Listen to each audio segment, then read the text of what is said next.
Every day, very early in the morning, 8 a.m. Eastern, David Sampson, who has not slept, covers more terrain on Nothing Personal in 50 minutes than I believe any individual host doing sports radio or podcast at the moment by themselves. More ground is covered by one person than anywhere I have heard in sports, and a lot of stuff off the beaten path. So I urge you to listen to Nothing Personal. It is award-winning for a reason.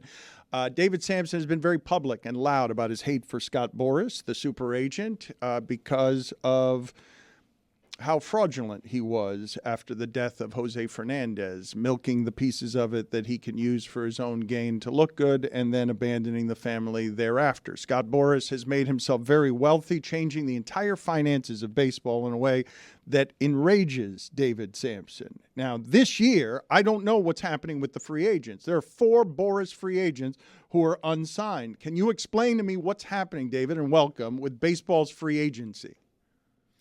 Well, I can explain what I hope is happening, which is finally, after all these years, Boras and his clients are about to get royally screwed. That is the hope. That is what we hope every year until one owner breaks rank. And I'm not talking collusion. I'm just saying one owner ends up being the one who bails out Boras.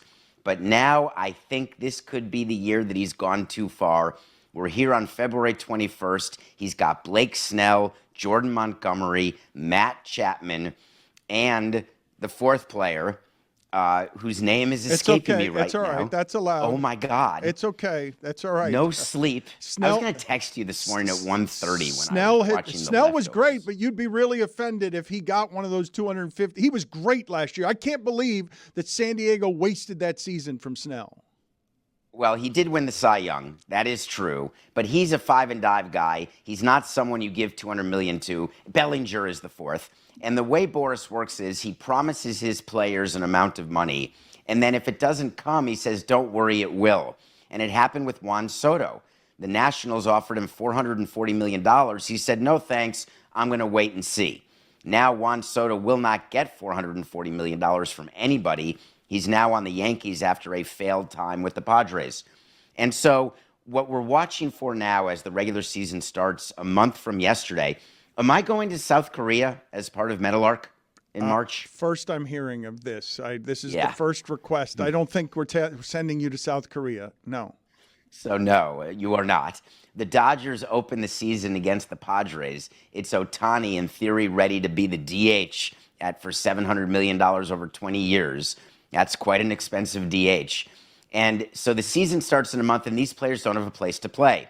What Boras is doing to try to keep this scheme going is he actually has a spring training facility where his players do spring training, those who are unsigned.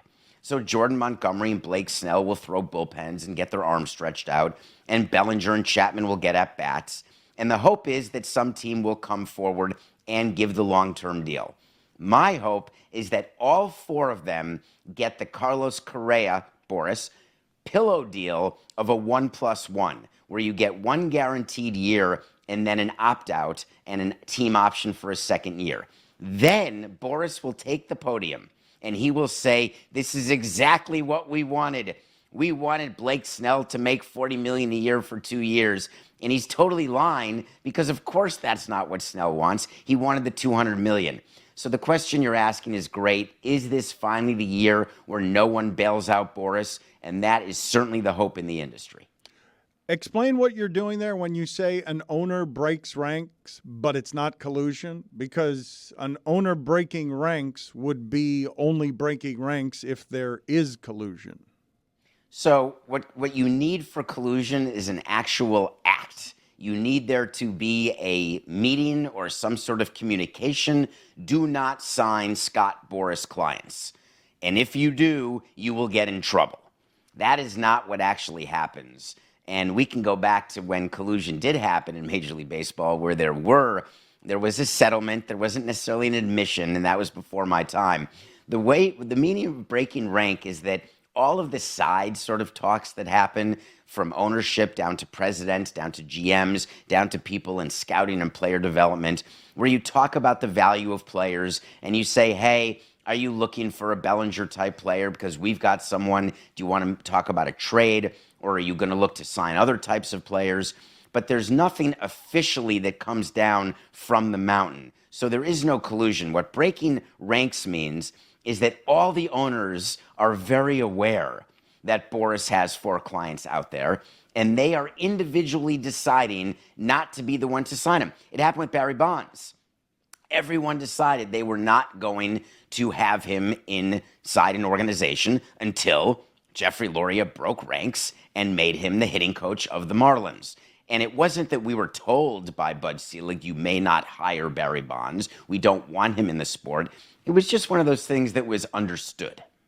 Dave, when you're talking about those caliber of players, and obviously we're getting close to the season starting, and they go unsigned, like what happens? Do they just be like they're free agents and nobody signs them, and they're excellent players just sitting on the bench? They're free agents. They can come on the show. They're not busy at 7:05 every night.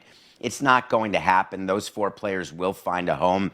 The class of players that are really struggling right now are the middle class, which has been squozen in a way that reflects society, where they're not finding the deals. And so players like a Lucas Giolito found a middle-class deal, or a Lance Lynn, but many of the players you just stop talking about. They sort of disappear from the league. One of the things that we used to do with the Marlins is we'd keep a list of all of the players who disappeared, and we would say, hey, do we want that guy? Because we could probably get him close to the minimum. And then you've got some of them who say they would do a Sprewell. I wish Amin were there, because when I say that, that totally falls flat, doesn't it? Amin will, Amin will be here in 25 minutes. Okay. So there was a player in the NBA who said, I don't get off my couch for blank money. It was a player named Latrell Sprewell, and it was an absurd amount of money. And then he followed it up by saying, I've got to feed my family, you know. And it didn't land exactly well. And this was post PJ Carlissimo, another reference that probably is not landing right now. He choked his coach. He actually choked his coach. Why that doesn't get more attention is beyond me. It got plenty of attention, David. It got but plenty. It's forgotten about. David, your whole room doesn't know about it. David, we all knew about David, it. We know about it. Didn't want to if interrupt I'm you. doing word association with the audience and I say Latrell Sprewell, multi-time All-Star, or choked his coach, everyone is saying choked his coach. Oh, I think spinning wheels. That's a great poll question, except it's leading.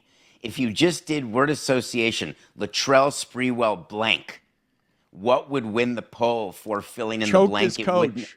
I don't think that wins. David, are you crazy? David, David, you can't be this forgetful. I'm talking about younger people. I don't forget. An NBA player choked his coach, and I think that's what the name Latrell Sprewell is associated with, even though he was a very good basketball player. So I believe it would be not above 50% of respondents would come up with that on their own. If you presented it as an option, I think more than 50 would choose it. But if you left it blank, I'm not sure they actually Juju, would. put it on the poll, please. Latrell Sprewell, and just put either multi-time All-Star or choked his coach. No, you can't do it that way. Rims in there too. And rims also. Put in rims as well. What do you want? How do you want to do it? It's just word association. When I say Latrell Sprewell, you say blank. All right, that's Comment different. below. All right, so fill in the blank. Okay. Good engagement. Yes, it's fine. Lots of replies. He's changing the way that we do this. Can you? I've got a number of different questions, so we'll bring you back for another segment. But tell me if I have the legacy of Rob Manfred correct, because it's a bit convoluted for me, and this is how I would describe Rob Manfred's legacy. Was bad for baseball, but made baseball a lot of money, and therefore is good for baseball, and then fixed baseball. Well, you just dropped an "and fixed baseball" as though that's a small thing. The rule changes from last year are likely going to be his greatest legacy, though he has 5 years left. And I've got a little nugget for you all today. That announcement that he was retiring in 2029, That's 5 years from now. There can be a lot that can happen in the next 5 years where he doesn't leave after 5 years. The owners may ask him to stay for longer. He may want to stay for shorter. That was just sort of a strange thing. Normally, you don't announce, hey, I'm gone in 5 years. So I would say that it's not time to write his legacy yet, but I know that you've got a thing with Rob because of Miami, and I get that. And from an ownership standpoint, he's done a lot right for them, though the Orioles sale is not among them. But the most important thing that he has to deal with is the upcoming uniform issue. No, it's not. The most important thing is collective bargaining. Owners don't care about the uniforms. They don't care about Boras. They just care about collective bargaining.